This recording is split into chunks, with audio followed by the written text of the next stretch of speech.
والله يدعو إلى دار السلام ويهدي من يشاء إلى صراط مستقيم.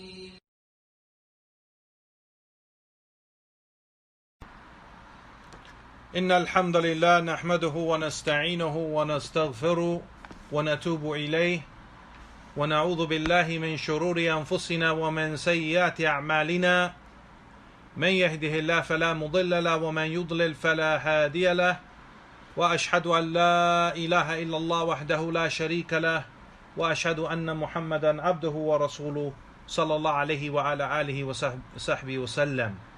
Por cierto, todas las alabanzas son para Allah subhanahu wa ta'ala.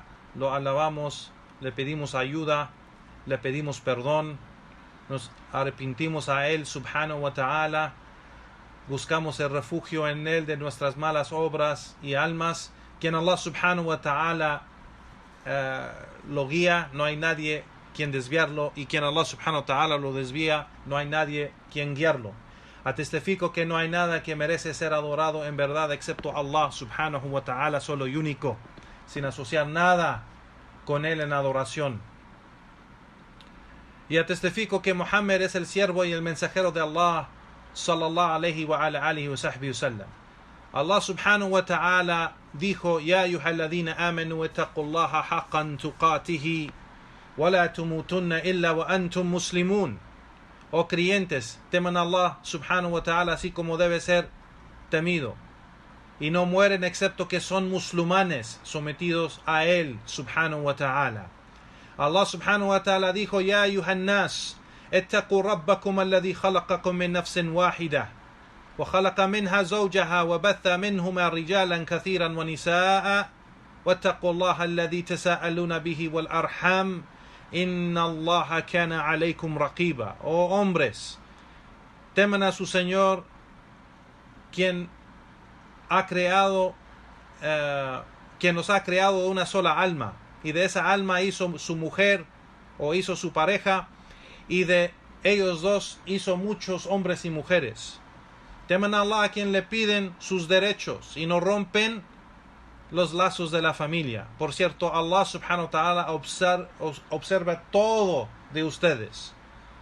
Allah subhanahu wa ta'ala dijo: Ya ayyuhalladhina amanu ittaqullaha wa qulu qawlan sadida yuslih lakum a'malakum wa yaghfir lakum dhanubakum wa man yuti'illaha wa rasulahu faqad faza fawzan 'azima. Oh creyentes, teman a Allah y digan una palabra correcta, recta, y Allah subhanahu wa ta'ala les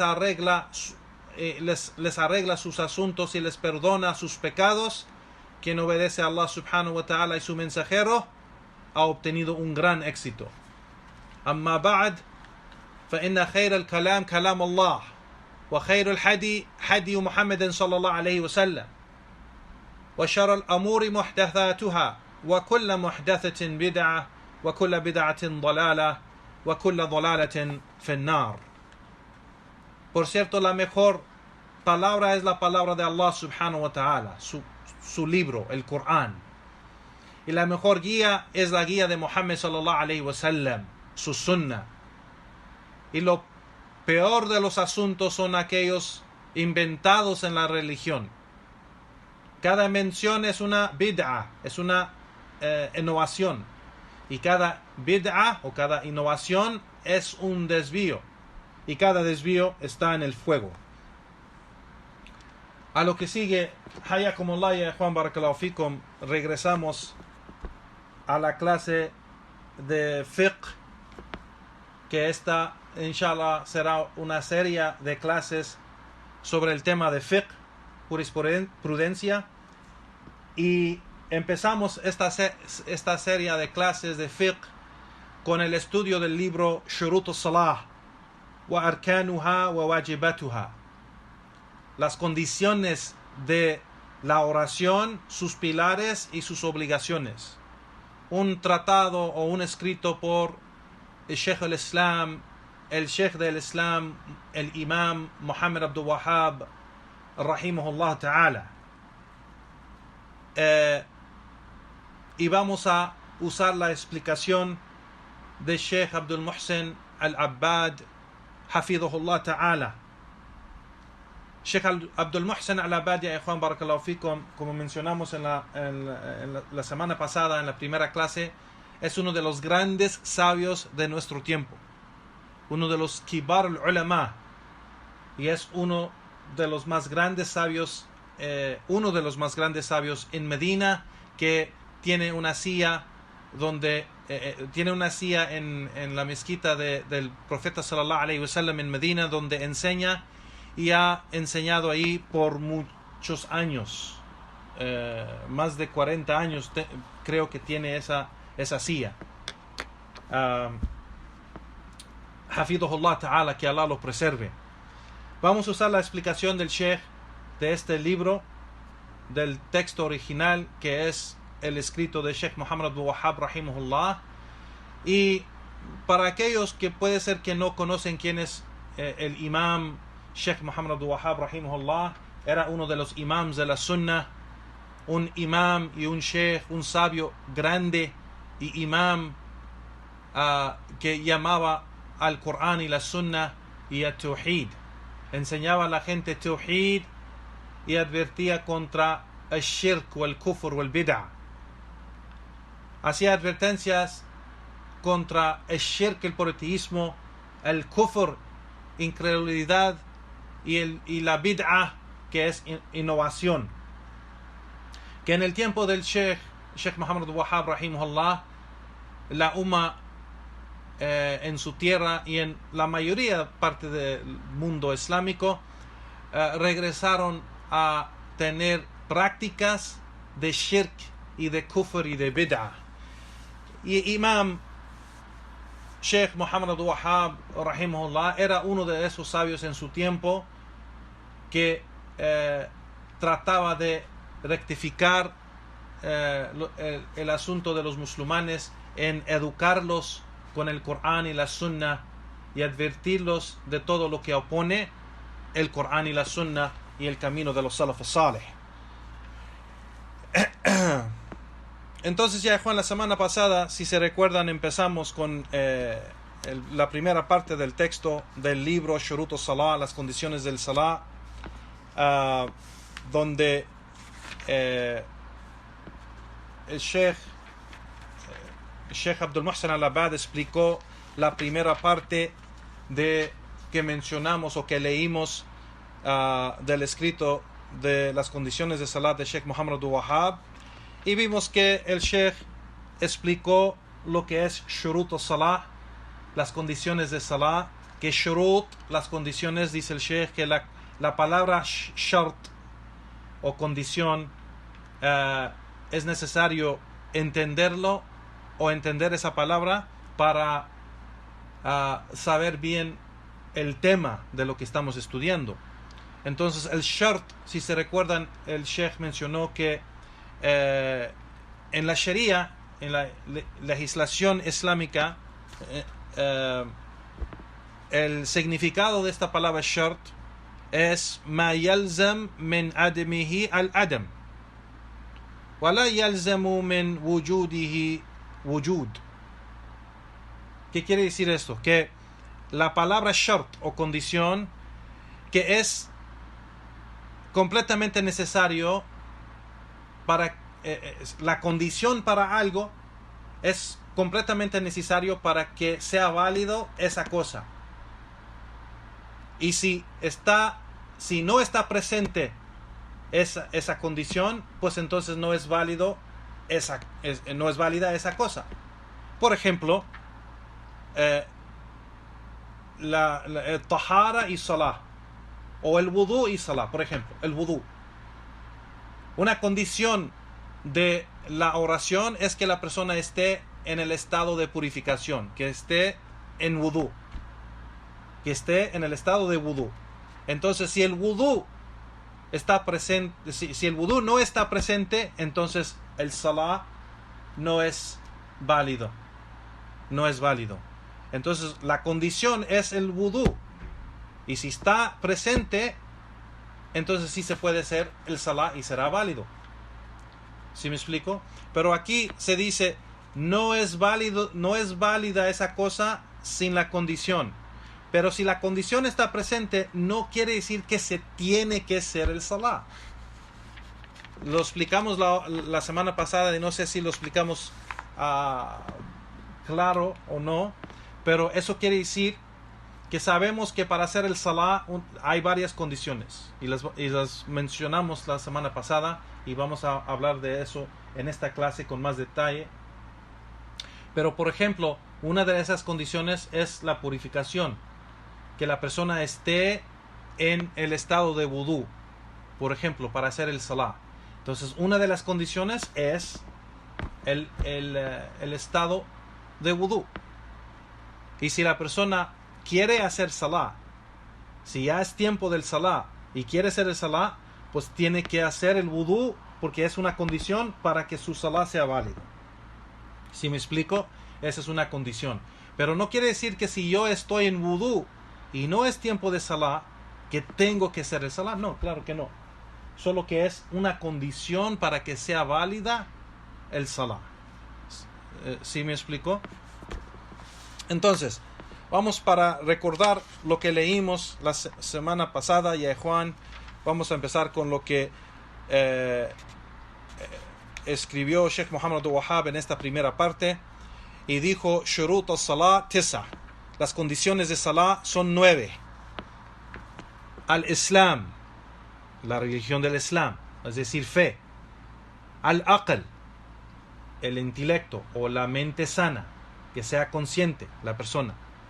Al-Tamyiz, que la persona ha llegado a esa edad de pubertad. Warraf al-Hadath, salir del estado de impureza, es decir, estar en el estado de vudú, por ejemplo. Wa izalatu najasa, y quitar físicamente del cuerpo o de la ropa todo lo que es impuro, todo lo que es impuro o sucio. Wa satrul aura, y tapar todo lo que es la aura. La aura para la mujer en el salah o afuera de la salah también es pero aquí estamos hablando del salah, ya Juan.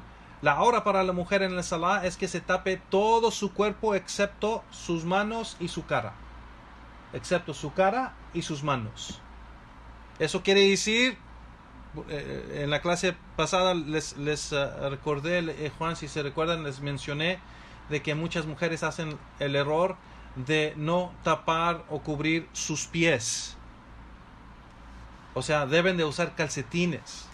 Y si no usan calcetines, por ejemplo, el vestido o el abaya que usan para orar debe cubrir completamente sus pies, donde no se puede ver sus pies en ninguna parte del salah. Durante del salah no se puede ver los pies. Entonces no es completamente obligatorio que use calcetines, pero los calcetines, si lo usa, puede ser que si sale los pies por debajo de su vestido y tiene calcetines, pues está bien porque está cubrido o está tapado, están tapados los pies. Pero si no usa calcetines, tiene que asegurarse que su vestido está suficiente largo que va a tapar sus pies durante todo el salah, durante toda la oración. ¿Sí me explico?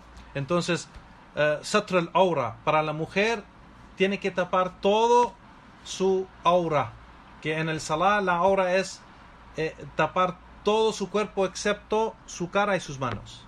Para el hombre la aura es tapar todo su cuerpo desde el hombro, de los hombros hasta un poco abajo de las rodillas. Sus rodillas deben de estar tapadas completamente durante todo el salah, no importa en qué postura esté. Y de sus hombros a sus rodillas. Y esa prenda debe de llegar un poco abajo de sus rodillas para que siempre estén tapadas. Esa es la aura del hombre. Entonces, una de las condiciones, satrul aura, que tiene que tapar el aura, el hombre y la mujer. La siguiente condición, wadukhul el waqt, que entre el tiempo del salah. Que esté en el tiempo de salah es una condición. Si vamos a hacer salatul dhuhr, no podemos hacer salatul dhuhr antes de su tiempo o después de su tiempo. Salatul dhuhr se tiene que hacer en su tiempo. Por ejemplo, y eso es todas las oraciones. Wastiqbal al-qibla, dirigirse a la dirección de la qibla. La qibla es la dirección hacia Mecca, a la mezquita sagrada de Mecca, la gran mezquita de Mecca, el Kaaba. Y la última condición, aniyya, la intención. Entonces aquí son 9 condiciones de la oración que se tiene que cumplir para que la oración sea válida. Entonces, la primera condición es Islam. La persona no puede ser kafir si un kafir, un incrédulo hace el salah, no es aceptado de él. Aql, y en el intelecto o mente sana, una persona enferma de su mente, su salah no es aceptado. Tamiz, una persona que para que sea obligatorio el salah, la persona tiene que llegar a la edad de pubertad.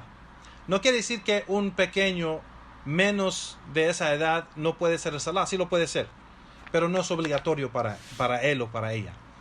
Raful Hadith también es una condición de que la persona tiene que salir de ese estado de impureza. Tiene que salir de ese estado. Entonces una persona que no tiene wudú no puede hacer el salah. Igualmente, quitar todo lo que es impuro físicamente de su cuerpo y su ropa. No puede rezar con algo que es impuro, que es algo que es najis. Najis quiere decir algo impuro, como orina o algo así que está en el cuerpo o en la ropa. Tiene que quitarlo o limpiarlo.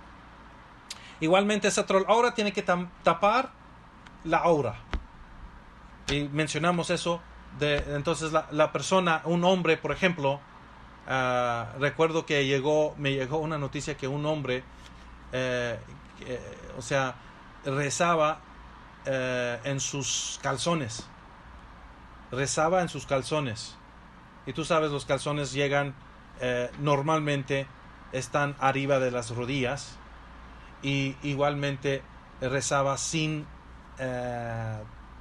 camiseta, o sea, en puros calzones rezaba y no tapaba su aura, que la aura para los hombres en salah es de los hombros hasta abajo de las rodillas.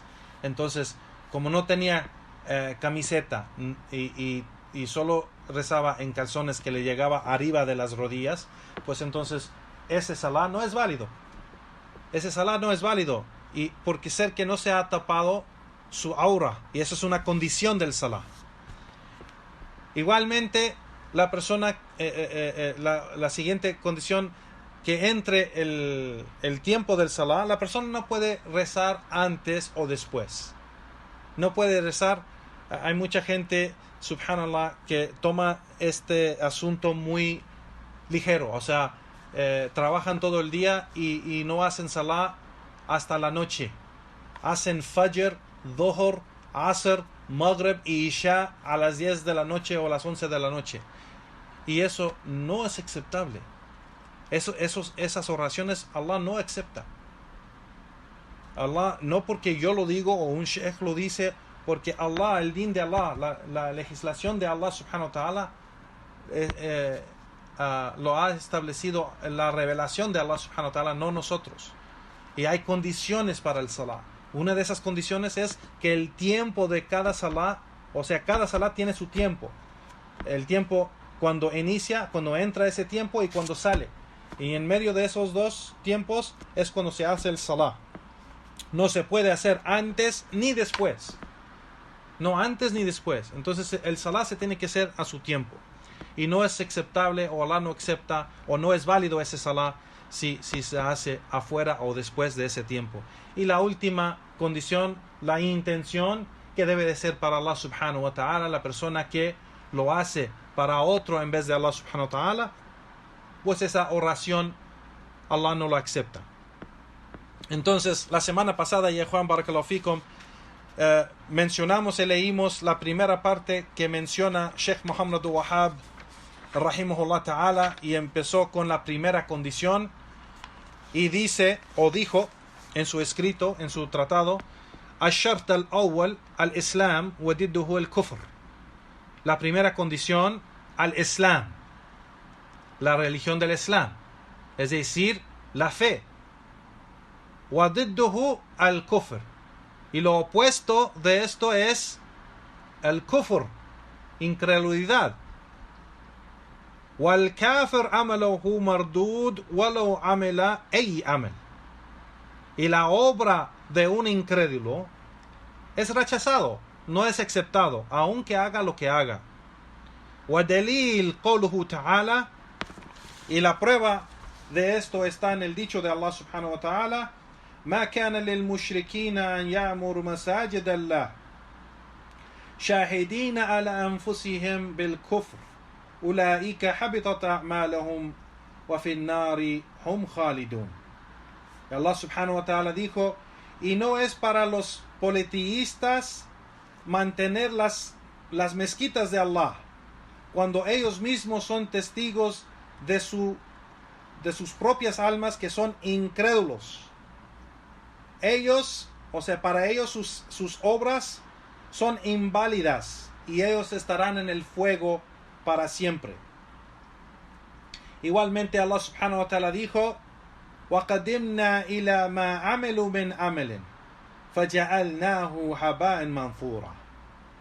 Y nos vamos a lo que ellos obraron, de las obras que ellos obraron, nosotros las hicimos como un polvo disperso, es decir, inválido, que no tiene ningún valor ni es aceptable.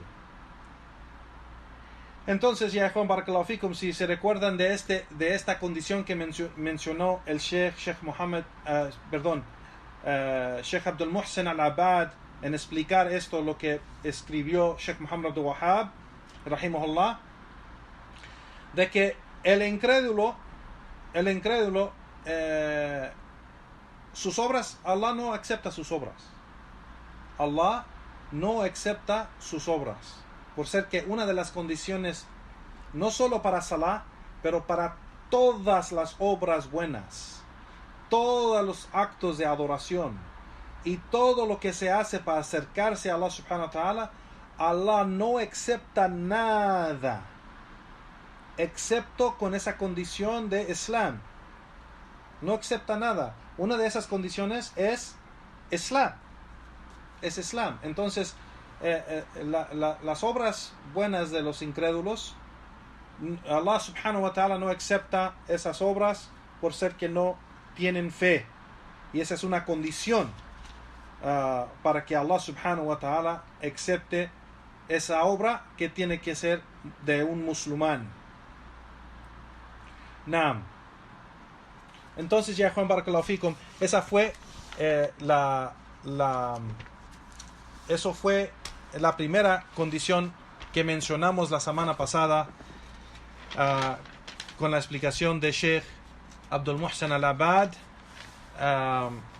y los que empezaron a escuchar las clases desde esta segunda clase y no escucharon la primera clase, alhamdulillah, el hermano Abdul Malik de Sunnah Audios tiene las clases en su canal Sunnah Audios en YouTube. Llegamos a lo que dice Sheikh Muhammad Abdul Wahhab rahimahullah, la segunda condición, y el Sheikh dice: وَالثَّانِي الْعَقْلِ وَضِدُّهُ الجُنُونِ وَالْجُنُونِ مَرْفُوعٌ عَنِ الْقَلَمِ حَتَّى يَفِيقَ ودليل الحديث رفع القلم عن ثلاثة: النائم حتى يستيقظ، والمجنون حتى يفيق، والصغير حتى يبلغ. Que Muhammad Abdul Wahhab rahimahullah menciona y dice: la segunda condición es el intelecto o la mente sana, o la razón. La razón. Y lo opuesto de eso es la mente enferma o la locura. Y el Sheikh Muhammad Abdul Wahhab dice, el loco o la persona con una mente enferma, pues no se le escribe para él sus obras. Y la expresión que se usa es que la pluma no escribe para él. Y eso está lo que menciona de la prueba de esto el Sheikh Muhammad Abdul Wahhab en el dicho del profeta sallallahu alaihi wasallam, que la pluma no escribe para 3 personas. La pluma no escribe para 3 personas. Es decir, que las obras malas no se escriben para estas 3 personas. An-na'im hatta yastayqid, el que está dormido hasta que despierte. El que está dormido hasta que despierte.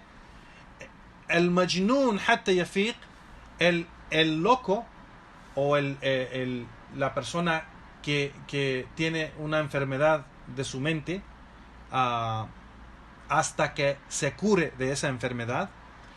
Was-saghir hatta yublagh, y el pequeño hasta que llega a la edad de pubertad. Entonces estas 3 personas, las obras malas no se escriben para él. Los ángeles que escriben las obras buenas y obras malas no escriben las obras malas para estos 3 o estas 3 personas. Y por eso se dice rufi al-qalam an thalatha, que la pluma no escribe para esas 3 personas. No. Entonces el Sheikh aquí menciona para entender este hadith, ya Juan, bien, de que a todos los hijos de Adam Allah subhanahu wa ta'ala ha puesto con ellos ángeles que escriben sus obras, las obras buenas y las obras malas.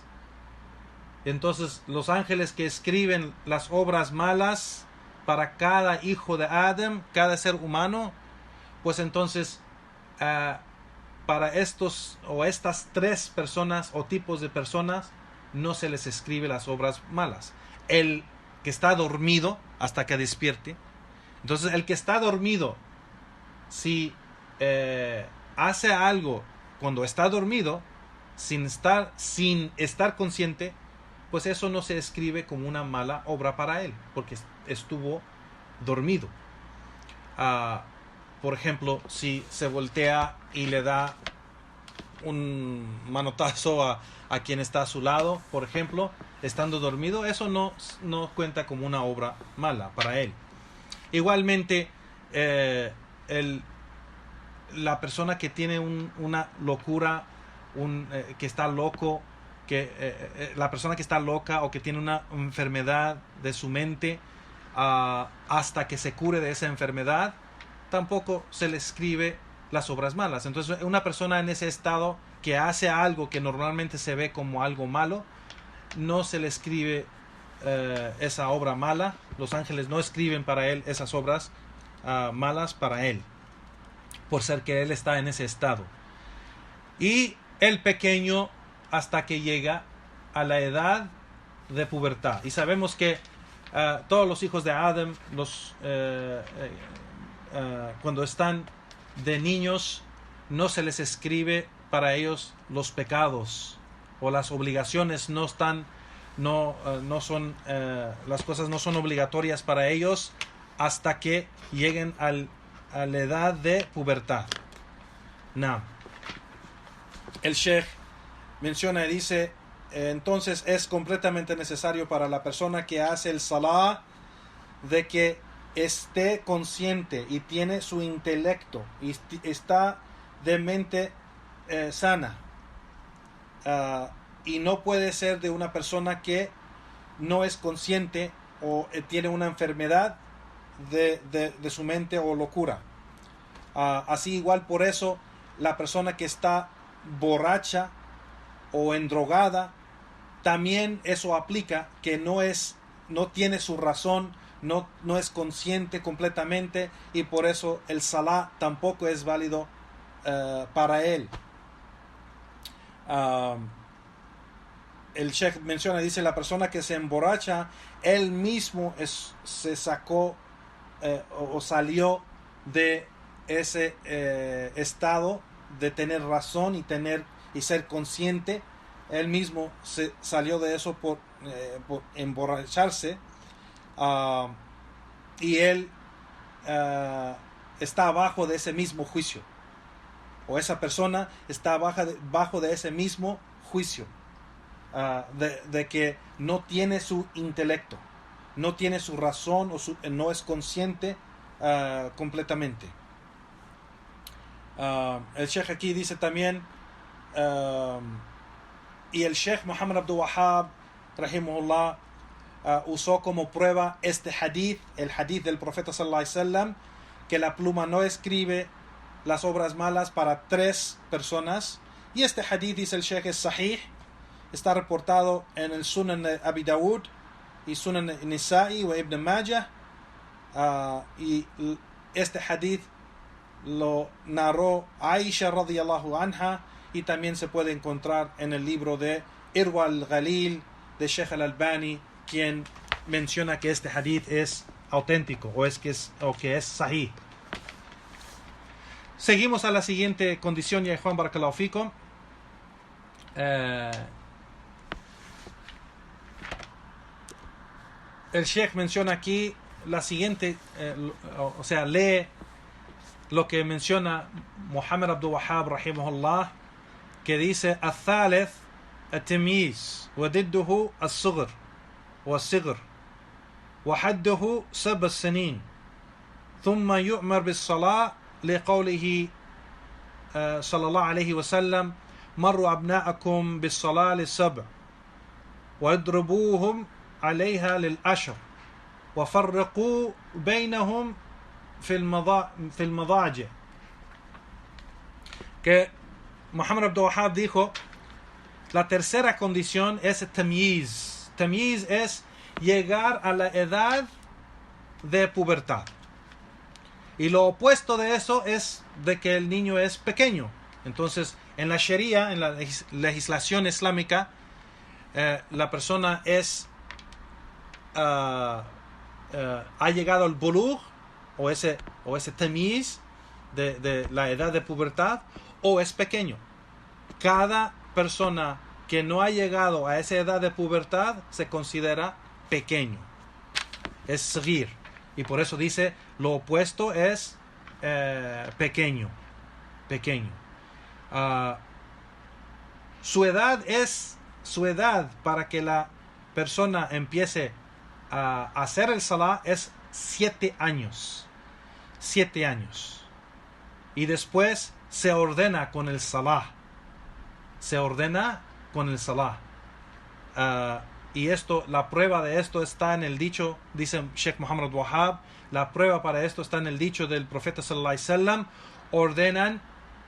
ordenan sus hijos con el salah, con la oración, a los 7 años. Y disciplínalos cuando llegan a los 10 años. Y sepárenlos, los niños y las niñas, en las camas. Sepárenlos en las camas cuando se van a dormir. Este hadith, ya Juan barakallahu fikum, vemos de que el profeta sallallahu alaihi wasallam ha ordenado que la gente debe de ordenar sus hijos que hagan el salah cuando llegan a los 7 años. No quiere decir que ellos, es algo obligatorio para ellos. Si no lo hacen, están pecando, porque las obligaciones no son obligatorias hasta que ellos lleguen a la edad de pubertad. Pero aquí, este es un orden para los padres. Si es obligatorio para los padres ordenar los hijos a empezar a hacer el salah cuando llegan a los 7 años. Y si los padres no ordenan sus hijos con hacer salah cuando llegan a los 7 años, los padres sí caen en pecado. Y los padres sí son pecadores en este asunto. Entonces es obligatorio para los padres ordenar los hijos cumplir con el salah a los 7 años. Y eso quiere decir, cuando cumplen 7 ya tienen que hacerlo. Entonces, eso se entiende, entonces, ya Juan Barakallahu Fikum, que mucho antes de los 7 años, ellos hubieran empezado a saber cómo hacer el salah y a acostumbrarse en hacer el salah con sus padres o sus hermanos. Entonces, a los 5 años, a los 6 años, los padres hubieran empezado, o menos de eso, porque nosotros vemos de los niños desde 4 años, 3 años, 4 años, están al lado de la madre o del padre haciendo salah con ellos. Así que los padres deben de enseñar a los hijos cómo hacer el salah y animarlos a hacer el salah mucho antes de que los ordenan a cumplir con el salah. Entonces a los 7 años deben que ordenarlos y mandarlos con hacer el salah a los 7 años.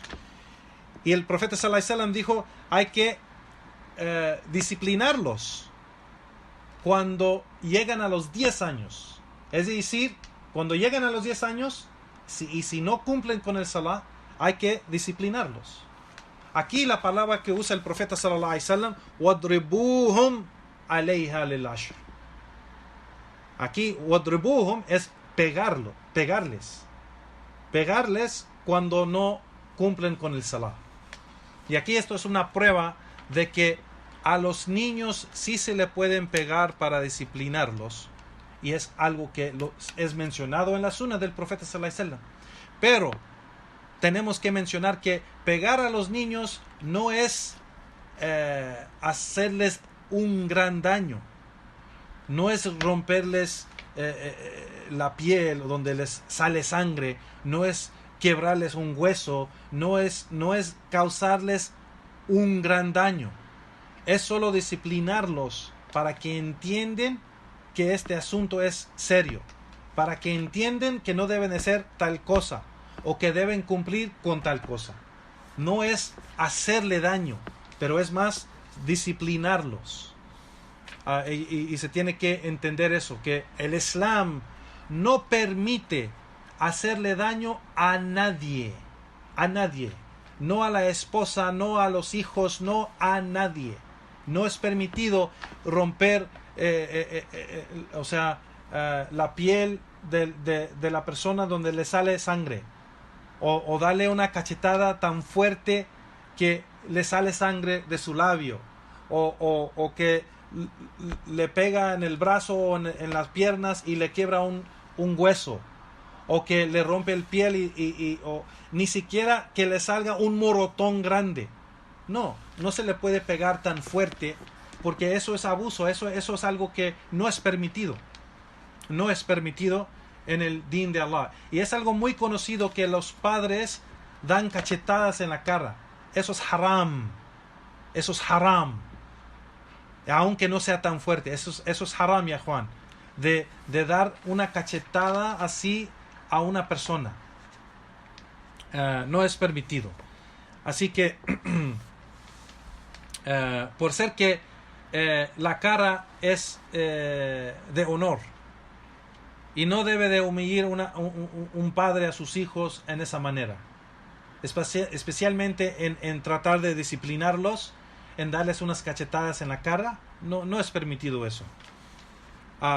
El profeta sallallahu alaihi wasallam entonces dice, wadribuhum alayha lil ashr. Y si llegan a los 10 años y no cumplen con el salah, deben de disciplinarlos y sepárenlos en la cama. Es decir, es obligatorio para los padres separar las niñas y los niños, que no duermen juntos, que los niños y las niñas no deben de dormir juntos, no de pequeños, solo porque dicen, son pequeños, no saben y no conocen nada de eso. No es permitido dejar que los niños y las niñas duermen juntos. Así el profeta sallallahu alaihi wasallam lo mencionó y lo ordenó. وَفَرِّقُوا بَيْنَهُمْ فِي الْمَضَاجِعِ. Y sepárenlos en la cama. Entonces el Sheikh aquí, Hafidhullah, Sheikh Abdul Muhsin al-Abad, menciona y dice, cuando el pequeño llega a esa edad de los 7 años, se debe ordenar de hacer el salah, y no es algo, aquí dice el Sheikh, no es que sea obligatorio para él, pero es algo que es obligatorio para los padres hacer, que lo ordena para que la persona o para que el pequeño se acostumbre con esa obligación desde muy pequeño. Y ordenarlo con el salah, dice el Sheikh, ordenarlo con el salah es la obligación sobre los padres, aunque el salah a esa edad de 7 años no es algo obligatorio para él, para el pequeño, pero sí es obligatorio para los padres ordenarlo a hacer el salah. ¿Y eso qué consiste o qué es en realidad? Que los padres antes de los 7 años deben de enseñarle cómo hacer el salah, cómo hacer el wudú, cómo la importancia del salah, y enseñarle que es una obligación para el resto de su vida. Así que enseñándolo eso, él debe de hacer su salah.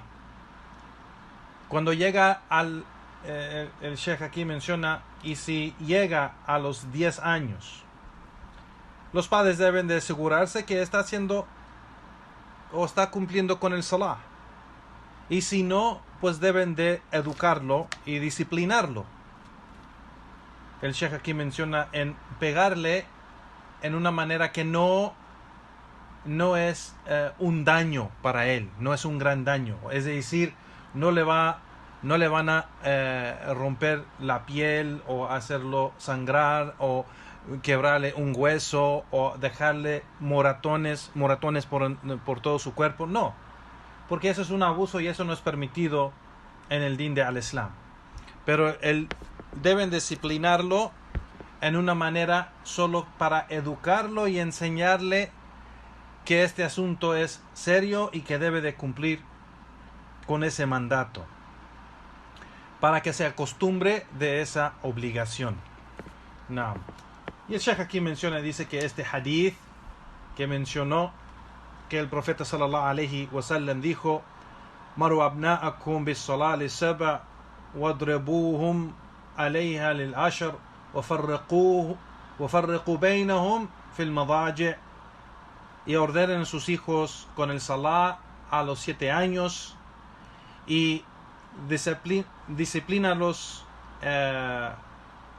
si no cumplen con ello a los 10 años, y separen los hijos en las camas. Es decir, separen los niños y las niñas en las camas.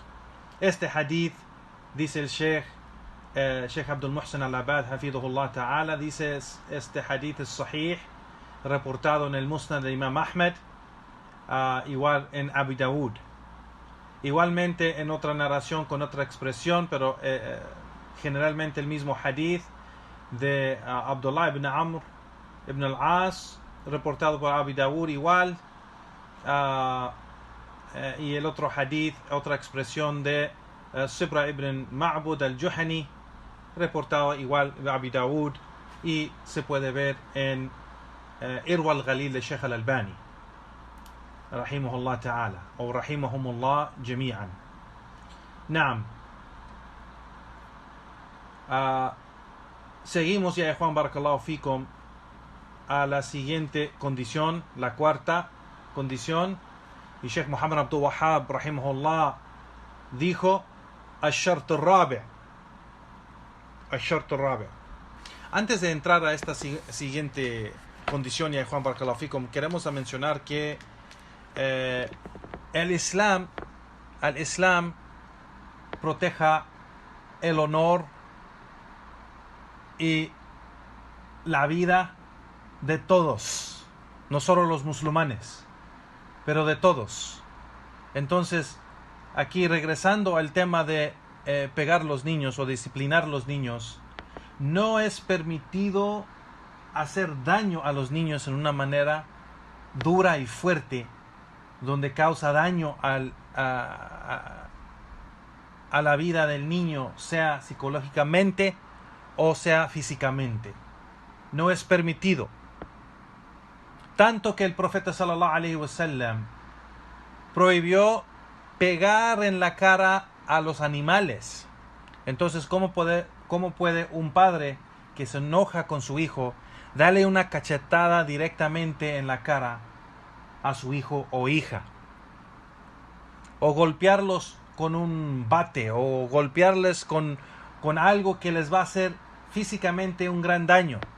Les va a romper la piel, o los va a hacer sangrar de un lugar del cuerpo, o les va a dejar con moretones por todo el cuerpo, o les va a quebrar un hueso. Y eso igual el hombre a su mujer. El hombre que pega a su mujer en esa manera es haram. Eso no se puede hacer a nadie. A nadie. No es permitido abusar o lastimar o dañar o causar algo de trauma o daño o dolor físicamente o psicológicamente. Eso es algo que no es permitido en el Din del Islam. Y queríamos mencionar eso porque es muy importante, porque hoy en día los padres pasan ese límite. Los padres y los esposos o esposas pasan ese límite entre ellos. Que la mujer igualmente levanta la mano y le pega a su esposo, o le empuja, o lo cachetea, o algo así a su esposo. Eso no es permitido. Ni que su esposo o el hombre le dé una cachetada a su mujer. Eso no es permitido en el Din del Islam. Naam, hay en el Islam una manera de disciplinar los niños, los hijos. Igualmente el hombre a la mujer, hay una manera que Allah subhanahu wa ta'ala menciona en el Corán, disciplinar a la mujer. Pero no es en quebrar los huesos, ni partirle los labios, ni dejarla con moretones en su cuerpo, o abrirle la piel donde tiene un sangrado grandísimo. Eso no es del Din del Islam. Ese es del Din de Shaitán. No es del Din del Islam. No tratamos a nuestra familia, no tratamos así a nadie. No es permitido, menos a nuestra familia, menos a nuestros amados, menos a aquellos que son más amados a nosotros que todos. Así que no es permitido eso para nada, ya Juan Barakallahu Fikum. Queríamos comentar eso nomás para mencionar que aquel o aquella persona que ha golpeado así a su mujer, pues debe de arrepentirse. Aquella persona que ha golpeado así a sus hijos, pues debe de arrepentirse a su Señor. Arrepentirse sinceramente, que Allah subhanahu wa ta'ala lo perdone y lo guíe. No es permitido para el hombre golpear a su mujer, ni es permitido a los padres golpear a sus hijos en esa manera. Disciplinarlos y pegarles en una manera que no es así, que no llega a ese nivel de hacerle un gran daño, es permitido, así como el profeta sallallahu alaihi wasallam menciona en este hadith. Cuando llegan a los 10 años, el profeta sallallahu alaihi wasallam dijo: "Wadribuhum alayha lil ashr", y pegan y deben disciplinarlos o pegarles si no cumplen con esa responsabilidad cuando llegan a los 10 años. Aquí los sabios han mencionado pegarles o disciplinarlos. ¿Qué quiere decir? No quiere decir esa manera que mucha gente hace hoy en día, que marcan sus cuerpos, o los hacen sangrar, o les quiebran un hueso o algo así. Eso no es permitido, ni es del Din de Allah, ni la sunna del profeta sallallahu alaihi wasallam, ni de este Din de misericordia y de amor. Pero ese es un Din de Shaitán. No es del Din de al-Islam. Alhamdulillah, Allah subhanahu wa ta'ala nos ha dado una guía. Nos ha dado la guía del profeta sallallahu alaihi wasallam en su ejemplo, que él nunca hizo eso y nunca lo permitió. Así que no es permitido eso, ya Juan, barakallahu fiikum.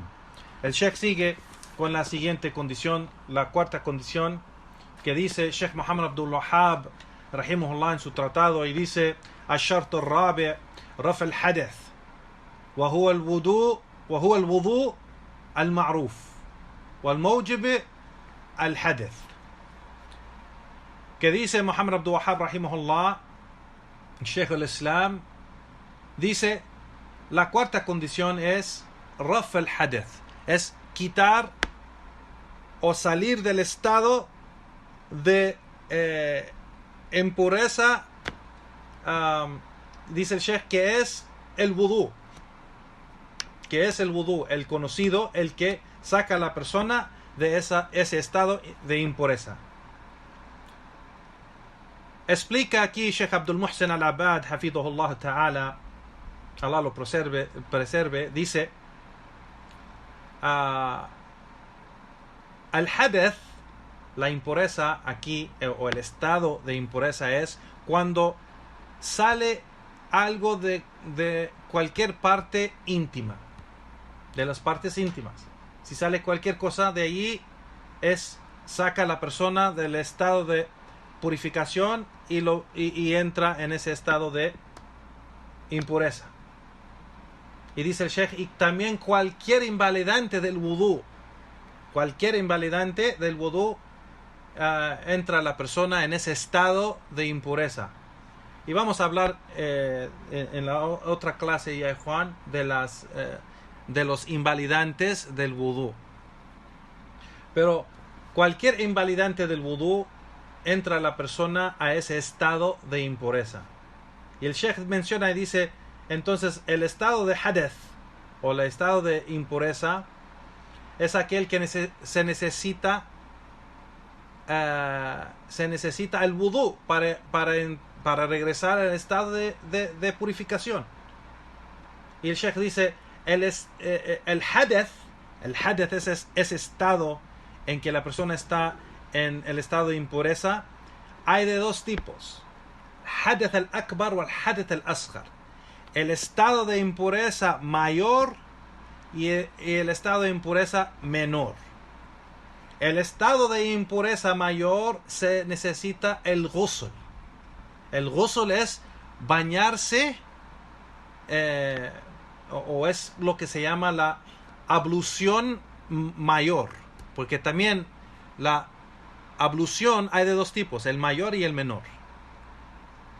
La ablución mayor es el ghusl, cuando se baña uno todo el cuerpo, y la ablución menor es el wudú, cuando se prepara solo para el salah. Entonces, la ablución mayor, que se llama el ghusl es para aquellos que han entrado en ese estado de impureza mayor. Por ejemplo, aquel que tuvo relaciones sexuales, tuvo sexo, o aquella persona, la mujer que está en su menstruación y termina, y antes de rezar tiene que hacer el ghusl y salir de ese estado de impureza mayor. Igualmente la mujer que tuvo un bebé y ha terminado su temporada del sangrado posparto, antes de poder rezar tiene que hacer el ghusl. Entonces el ghusl, ya Juan, es bañarse, o es la ablución mayor. Y vamos, en las siguientes clases vamos a dar la descripción del wudú y del ghusl. Del wudú y el ghusl en las siguientes clases, inshallah bi'idhnillah. Entonces esa es la ablución mayor, que se tiene que hacer el ghusl para salir de ese estado de impureza mayor y poder estar en el estado de purificación. Entonces tenemos el otro tipo de estado de impureza, que es el estado de impureza menor, que eso, para salir de allí se necesita el wudú, conocemos el vudú que hacemos, nos limpiamos y nos lavamos las manos y los brazos y la cara y los pies y todo eso para prepararnos para el salah. Ese es el vudú que vamos a mencionar igual los invalidantes del vudú y igual la descripción del vudú en la siguiente clase, en las siguientes clases bi'idhnillahi ta'ala. Entonces el Sheikh aquí menciona el hadath al-asghar, ese estado de impureza menor, pues entonces se necesita hacer el vudú para salir de ese estado de impureza menor. Entonces el ghusl es para salir del estado de impureza mayor y el vudú se hace para salir de ese estado de impureza menor. Y eso se hace cuando hay agua, porque se sabe que el ghusl se hace con agua y el vudú se hace con agua. Cuando hay agua es obligatorio hacer el ghusl y el vudú en esos estados. Pero cuando no hay agua o no hay suficiente agua para sobrevivir y al mismo tiempo limpiarse, pues entonces se puede hacer tayammum. Y el tayammum, como lo hemos explicado en las otras clases, ya Juan Barakallahu Fikum, el tayammum se hace cuando no hay agua. Y el tayammum, la descripción del tayammum es algo bien sencillo. Se agarra las manos y toca las manos, las palmas de las manos, las dos a la tierra. Y después se sacuda las manos y se sopla un poco para que la tierra pesada se puede caer y quedan las manos solo como polvo y un poco de tierra. Y de allí se tallan las manos unas a las otras, como se están limpiando, y después se talla la cara. Y es todo. Y ese es el tayammum. Y el tayammum, menciona el Sheikh aquí, que se hace para salir del estado de impureza mayor o menor. Mayor o menor. Cuando no hay agua. Cuando no hay agua. El Sheikh dice que si la persona, pero por ejemplo, está en el estado de impureza mayor, que normalmente tiene que ser el ghusl si hay agua, puede ser el tayammum para salir de ese estado. Pero ya después de un tiempo, si encuentra agua, debe de hacer su ghusl. Su salah que hizo con tayammum es aceptado, pero debe de hacer su ghusl. Debe de hacer su ghusl después de que ya encuentra agua para limpiarse bien su cuerpo. Y eso está mencionado, dice el Sheikh, se menciona eso en el hadith del profeta sallallahu alaihi wasallam, donde dijo: inna as-sa'ida at-tayyiba tuhur al-muslim wa in lam yajid al-ma' 10 sinin fa idha wajada al-ma' fala yumassahu basharatahu fa inna dhalika khair. Que el profeta sallallahu alaihi wasallam dijo que, por cierto, la tierra buena es una purificación para el musulmán, aunque no encuentra agua por 10 años. Es decir, entonces puede seguir usándolo cualquier tiempo hasta que encuentre agua. Y menciona, pero cuando encuentra agua, dice el profeta sallallahu alaihi wasallam, cuando encuentra agua, pues debe de limpiar su cuerpo. Y eso es mejor para él. No. Así que el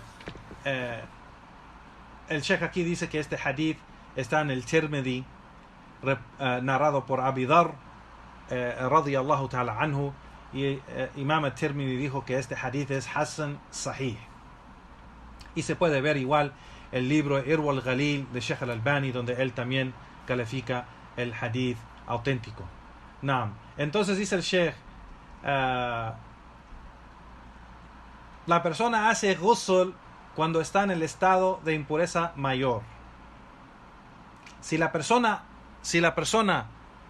se baña, dice el Sheikh, si la persona que está en este estado de impureza mayor se baña sin tener la intención de que se está bañando para salir de ese estado, de impureza mayor y se baña nomás para limpiar su cuerpo, o se baña nomás para, digamos, dice el Sheikh aquí, nomás para sentirse más fresco, si hace calor y se entra al baño para bañarse, para sentirse más fresco, sin tener esa intención de purificarse para salir de ese estado de impureza mayor, pues entonces esto no saca a la persona de ese estado de impureza, porque la intención es una condición.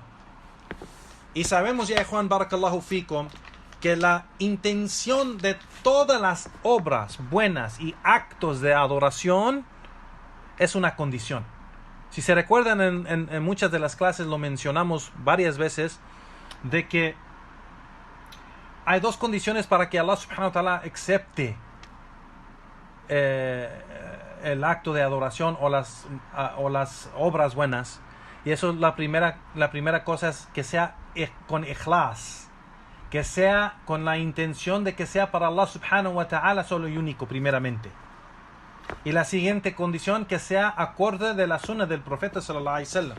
Entonces, aquí, si la persona no tiene esa intención, la intención es una condición para todos los actos de adoración.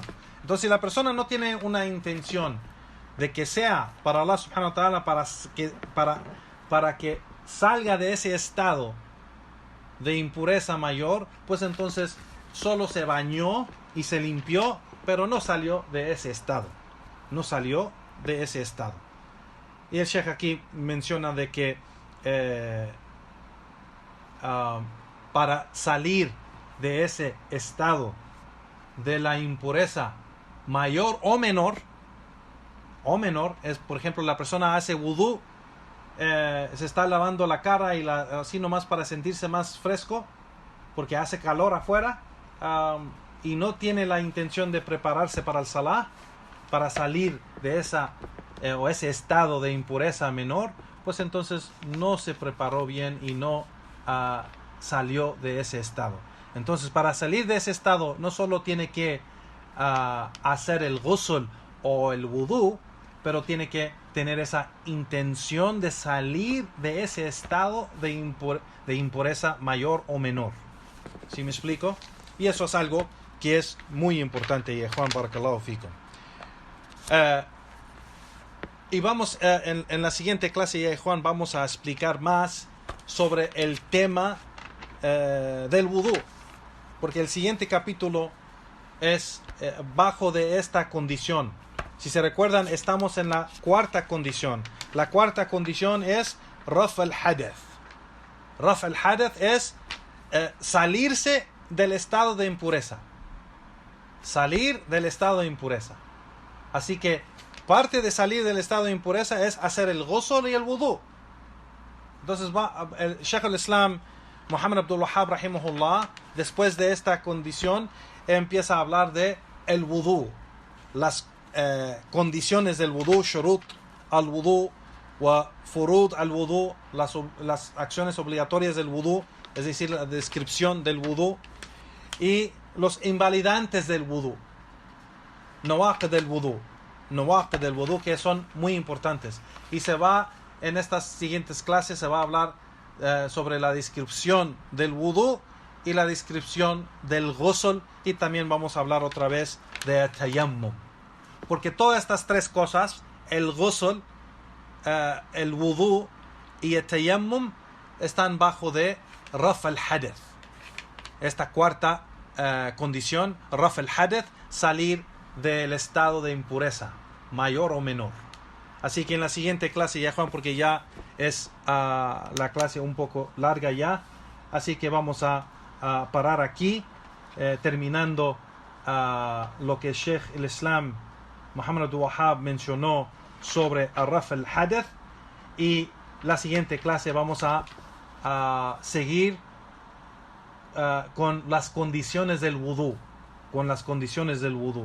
y es algo muy importante, ya Juan, entender bien lo que es la purificación, el wudú, el ghusl, el tayammum.